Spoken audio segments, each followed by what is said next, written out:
Welcome to Worthy Women Wednesday. This week I am so excited for this interview because I know Cailin really well. really well, right?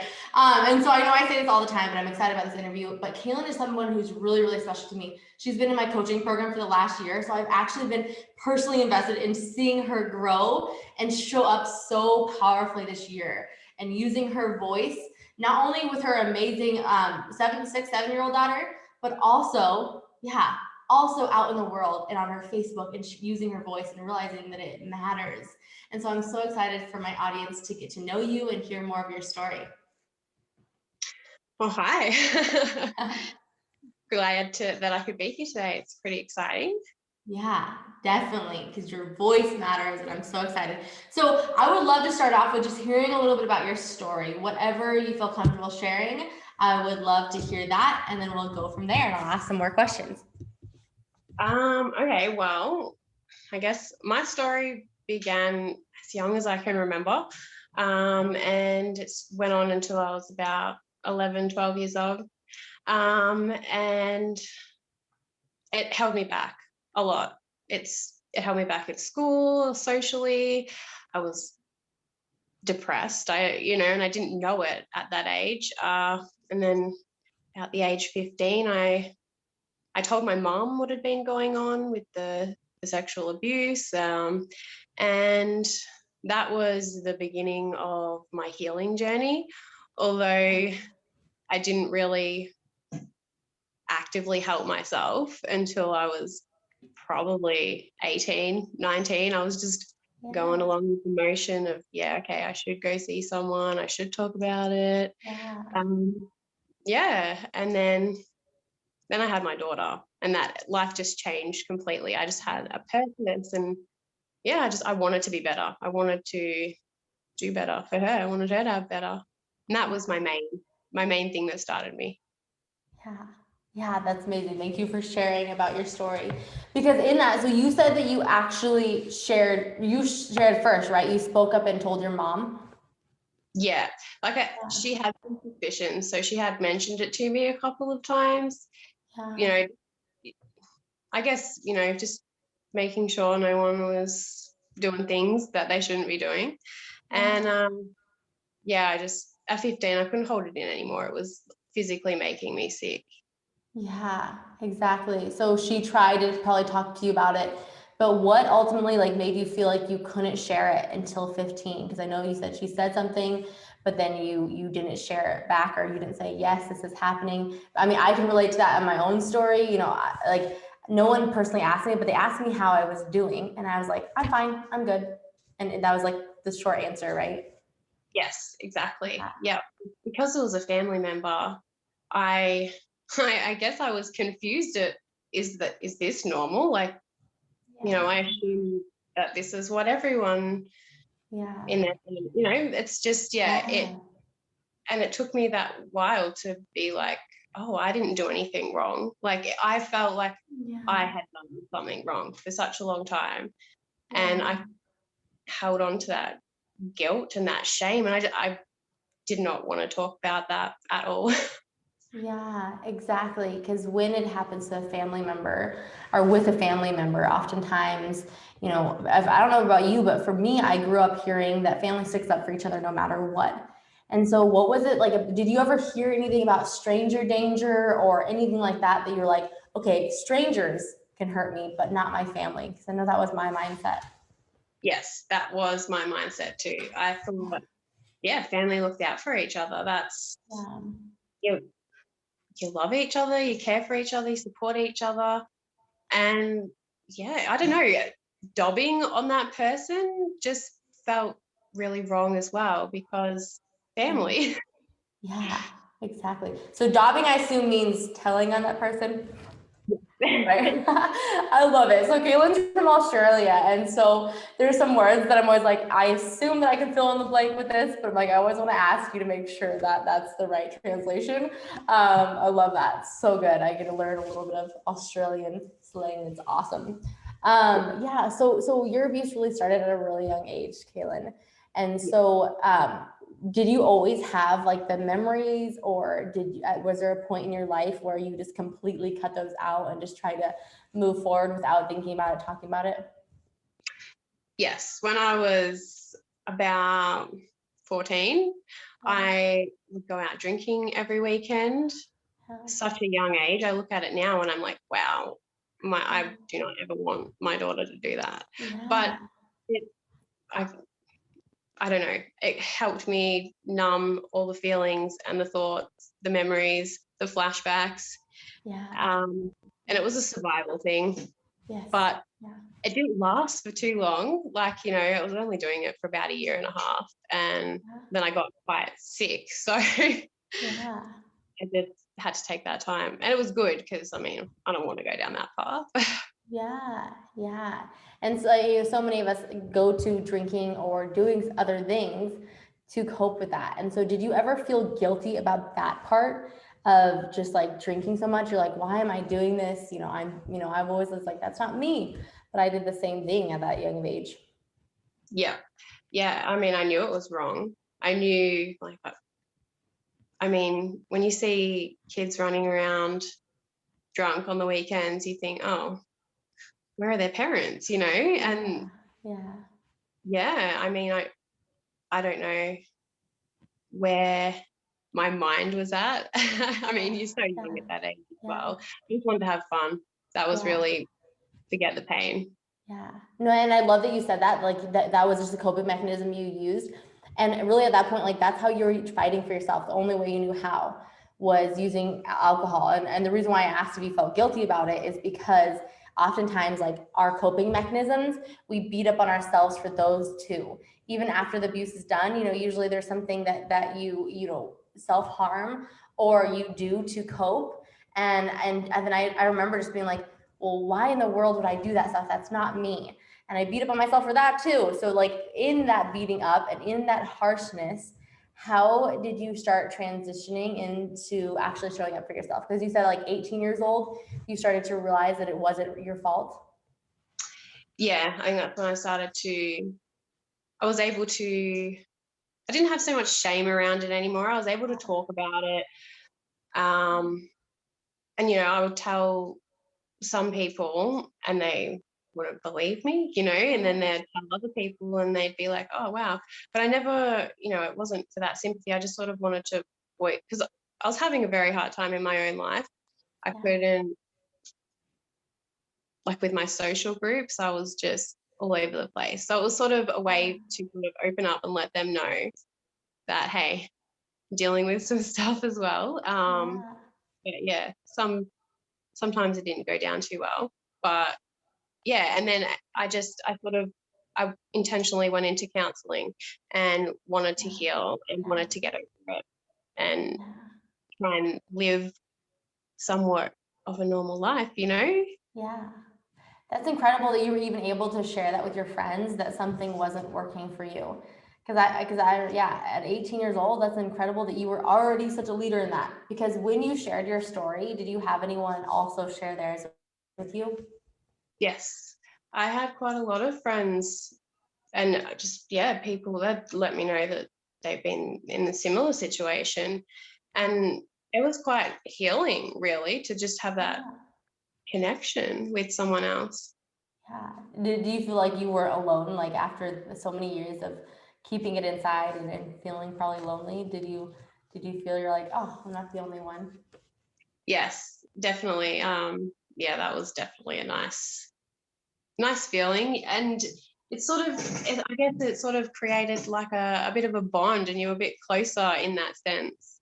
Had each other a bit more. Yeah, when someone finally understands, just obviously all of our stories are different, but when you actually have that to relate on, it's really powerful to be able to connect and to go through life together. So you mentioned counseling. What was and what was your biggest support throughout the years on your healing journey? Okay, so my mom, no doubt, was and still is my biggest support. She's always had my back, which is great. But I also, I went and saw sexual abuse counselors. They had like down in Victoria, they had something called SACASA, which is sexual abuse counselling or something. Okay. And that was very helpful. Like that was probably the most helpful counselling at that time that I did for it. Yeah. And then I moved on to Neurofeedback, which is Okay. which is different. It's different. It's like you just sort of attach these things to your head and you just listen to music and it's non-invasive, no electrodes or anything. It sort of rewires your brain, helps rewire it.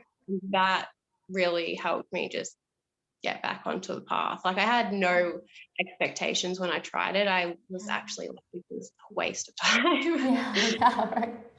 I was surprised at how much it helped. Good. I love that you said that. Like, you know, you did it anyways, even though you had some, you know, what am I doing behind this? Because ultimately, like, we're all on our own healing journey and we don't actually know what is going to click with us. And so we get to experience these things, experience these healing journeys, and try new things and see what works for you. Because we're all individual. And so I love that you had that. Can you share about your daughter? And so back up a little story about Cailin. When I first met Cailin, I was like, awesome. Who are you? What do you do? What do you want in life? And multiple times she shared with me that she's just a mom. You know, we would work on it. I'd be like, just a mom. I was like, Cailin, you had a baby. I'm like, I've never even had a child before. I was like, you're incredible. It's powerful. All these things. And so you had that realization, right? And then throughout multiple times, it came up again that you're just a mom. And so can you just share that? Like, you know, first of all, brag about your daughter and how awesome she is. And then just share like what came up for you in even saying that. Because I know that our audience can relate to just saying, I'm just something. Well, first off, I'm going to brag. My daughter, 7-year-old, absolutely gorgeous. Light of my life. Just, I actually don't know where I'd be without her. But when I would say I'm just a mom, I'd say it to everybody. That was my go-to of who I am. And I guess that sort of came down to, I didn't really know, like, I feel like I had an identity before I had her. And then when I had her, I felt like that was my identity. That was it. I almost got stuck in that, I don't want to say rut, but like that mindset of that's my purpose now. That's what my life is about, is being a mum. But I had so many other things that I also wanted to do with my life. But just a mum. I mean, that's an amazing thing to be anyway if you're a mum. Job, running a household, you're looking after your child, you're teaching them, you know? It's a huge responsibility. And I love like what you said. So it's a huge responsibility. It's amazing just to be a mom, but I could hear it in your voice that you were like, oh, I'm just a mom, right? And so like changing that realization and realizing that there's so much more, and your identity gets to be in what you want to create in this world as well. And being a mom is part of that. And what do you want to create in life? So Cailin, like, what do you want to create in this world? Oh, so much. Like, that's, I really want to create a space for women to feel safe. Mums, I guess. Mums would be a great place to start with, because I've been there. We lose ourselves. We don't know who we are. We're a mum. Help women sort of find themselves again and realize that they can be a mum and follow their own dreams, their own goals. I mean, they don't have to be, you don't have to have a huge career or something. I mean, even if it's just to exercise for yourself a couple of days a week or something. I love that you pointed that out.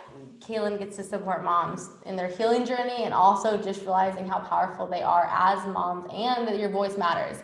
So I love that. So something you pointed out. So I want you to share some tools that have supported you and really figure out who you are. And then also if you could touch on the fitness part of things, because I know your fitness journey has been really supportive for you.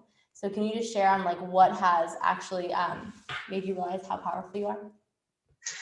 Well, working with you the past year in the programs and the courses, that has really uplifted me and really made me realize, and like, because it's a group of women supporting each other, which is something I've never had before. I've always had bitchy friends, jealous of each Yeah. other. Right. And so that's just been a huge confidence boost. And the exercise, that has been another thing that has really helped me. I'll get back to that in a second. But the journal prompts, the gratefuls, like just if you just write down even if you have nothing that you're grateful for, just write down something you want to be grateful for.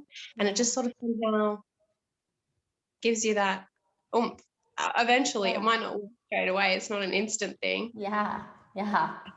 Yeah. Yeah, because Cailin, do you remember when you first started doing the grateful? So in the program we talk about doing 5 things that you're grateful for about yourself, like focusing on yourself during this journey. Because we're like, oftentimes after abuse, right? It's like everybody else, like you're like a powerful, strong mom. And I knew that I could hear it in your voice that you weren't taking care of yourself first, right? And we get to do that. And so you're writing out the 5 things you're grateful for about yourself. Can you just share that process of like realizing that it actually did work? Because I remember you being like, I have nothing to write. Yes, it was when I first started, I was like, I'm grateful for my hair, I'm grateful for my eyes. Yeah. I'm grateful for that, and yeah, then like I was just kind of generic stuff. Yeah. and then I was able to get more details. Why am I grateful for my hair? Why am I grateful for my eyes? Yeah. And then that sort of made me appreciate my body a whole lot more and look at it like, wow, how special is our body? We really got to take care of it. And I think also having the gratefuls of what, just like if you're making progress in yourself, write that down. That's a huge, because eventually you're going to surpass that and you're going to go into the next. Yeah.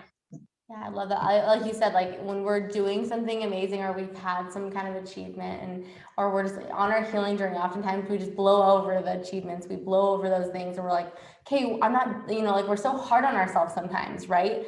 And can you just like share with our audience, like if they're being extremely hard on themselves of like, I should be farther along in my healing journey or whatever conversations that you're having in your head listening, can you share what has been supportive when you do have those days where you're like, what's going on, right? Yes. Okay. So I am affirmations. Yeah. That is something that Kristen and I actually chatted about on our call. And I've only really implemented it in the past week or so. And it's already, I'm like, yeah, I am a powerful woman. I am a leader. Yes, you are. And just repeating that to yourself or listening to that, it really, you feel it. It's great. I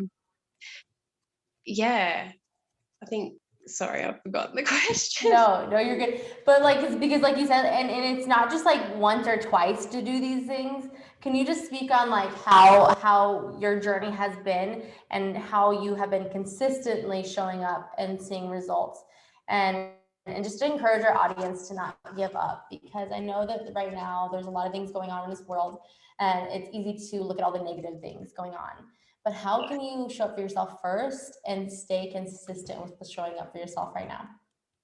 Okay, well, I think definitely having control over your own life, because the world, like you said, it's a real crazy place at the moment and you don't have control over anything, things seem to be changing every day. So if you can have control over your own life by, I don't know, doing 10, 15 minutes exercise a day, it's going to perk you up, doing the grateful, the affirmations, and taking that time out to reconnect with yourself, just pamper. And you will, when you're doing your gratefuls, it's not going to, you're not going to want to do them and get up every day and be like, yes, I'm going to get to do my gratefuls.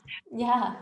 It's going to take a couple of weeks, it took me about a month and I was like, oh, I can see a difference now. And I was excited to wake up and do them every morning.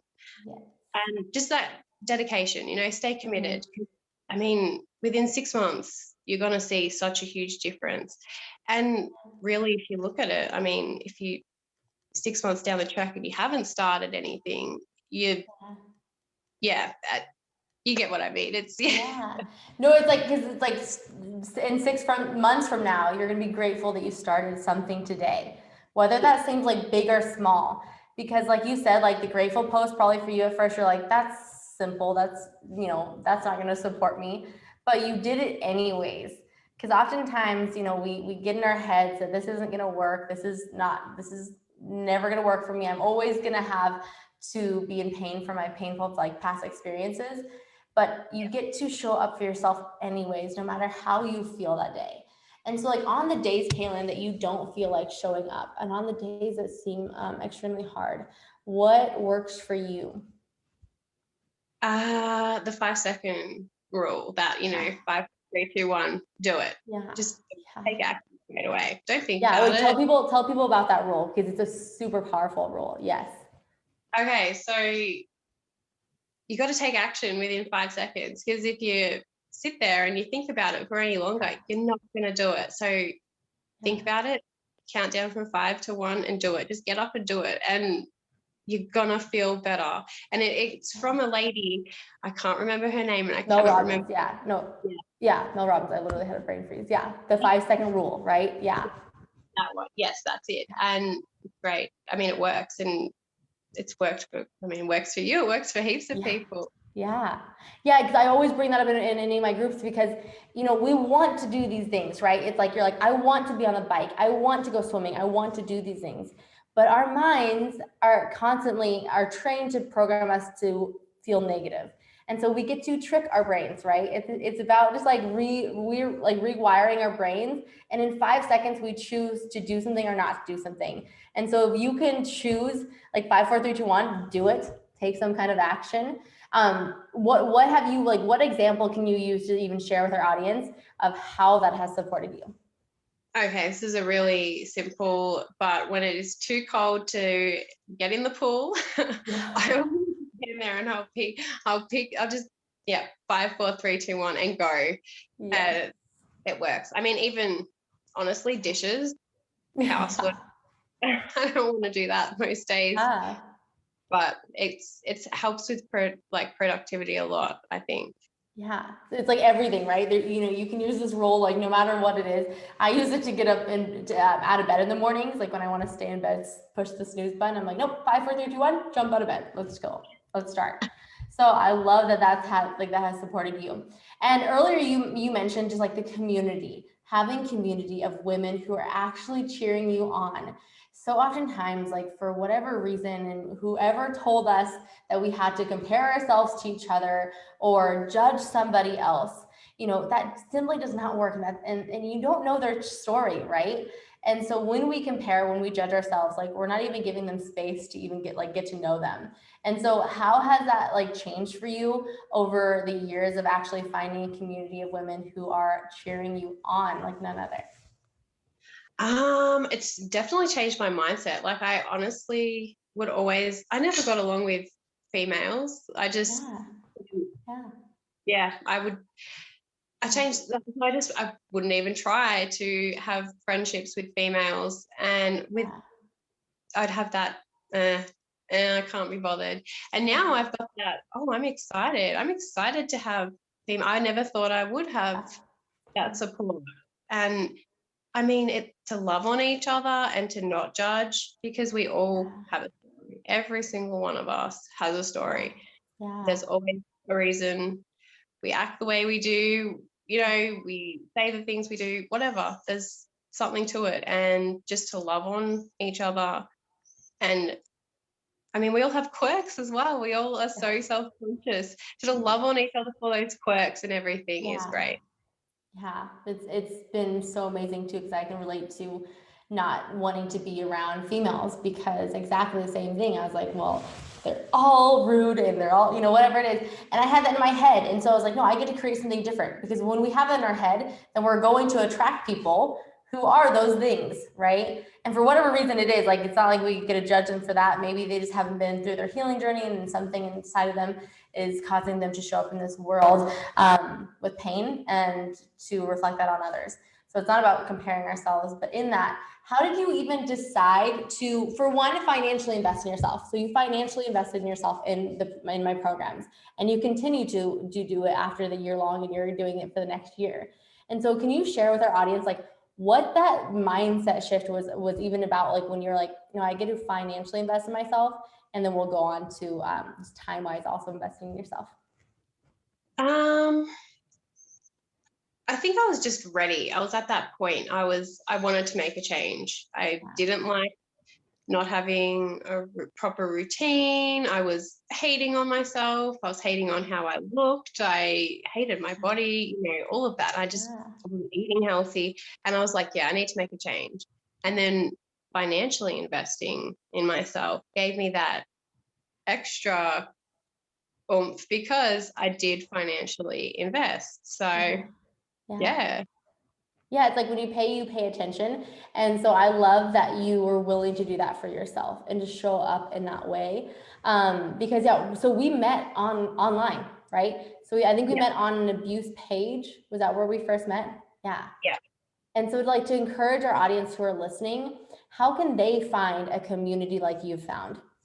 Whether it's my community or not, like how did you even get on the abuse page? What was your motivation to do that? I didn't want to feel alone. I felt,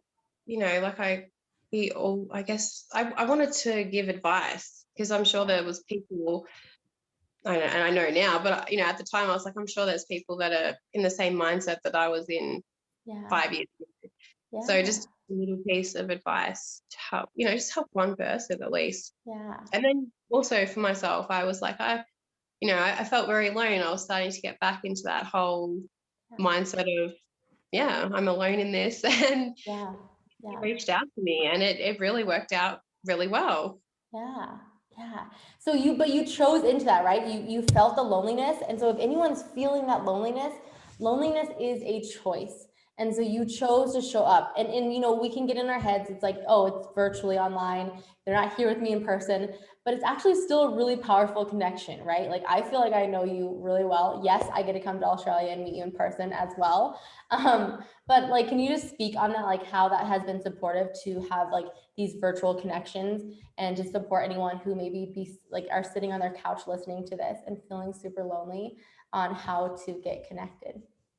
Yes. I absolutely encourage anyone who's feeling lonely or isolated, whatever it might be, to just search Facebook search groups, abuse survivor. I think that's what I put in. And I joined absolutely.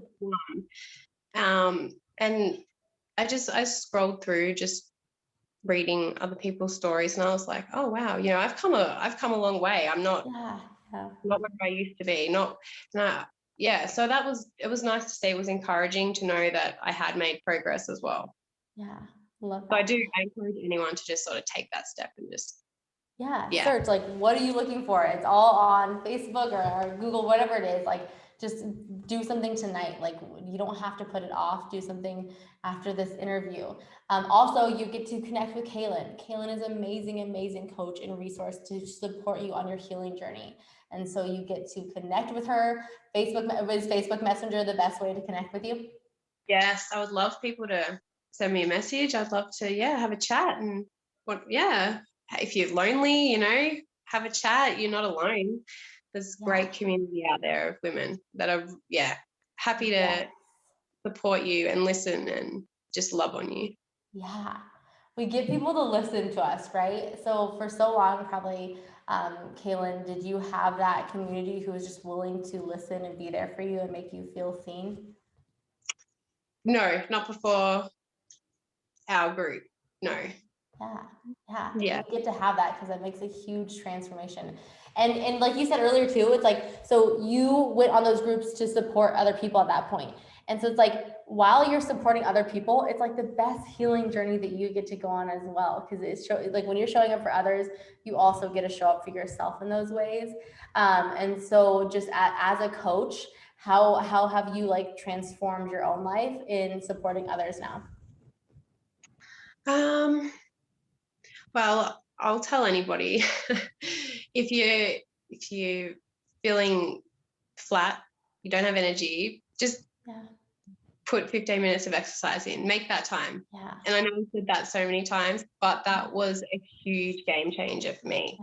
Yeah. If I don't go to the gym or if I don't do a workout at home, I'm flat for the entire day. Yeah. Same. So that's the first thing. I love that. Because you, like you said, it's not just whatever she's doing, right? But it's what works for you. And in 10-15 minutes, you can see a huge change in your mindset of really realizing, because like when you move your body, it tells your mind that you're fighting for yourself. So I love that you pointed that out. It's not just like the gym specifically. It's not just, whatever everybody else is doing on Instagram or Facebook, but it's like what works for you in that. So yeah, thank you for sharing that. Last question. So I would love for you to share with the audience 3 tools that you use every single day to show up for yourself powerfully. Okay. I think, and this is real, like just be real and honest, like what works for you. Because I love I know you're going to be open and honest anyways, but I just want to encourage you, like what actually works for you. well, I think one would definitely be like positive affirmations to myself. That's sort of become a habit now. I'll sort of change a negative to a positive. Not always. Sometimes I have to put that extra energy in, but that's definitely one. Just try and change it to a positive. And then having my day written out so I can see it. So I'm organized. That has made a huge difference as well. That not just like going with the flow every day. You're like, no, actually, I have a plan. Yeah. Yes. I mean, I won't always stick to the times. Having some sort of visual of how your day is going to go. Great. Love that. And then I like to do meditation for me. I feel like it grounds me, gets my head back in a good space mentally. I feel it's great. So that might not work for everybody, but they are my 3 tools. Yeah, I love that. So supportive. Something I just want to add really, really quick about Cailin. So to encourage you guys, Cailin is a yes person. And that is why she's on here sharing her story and open and willing to share.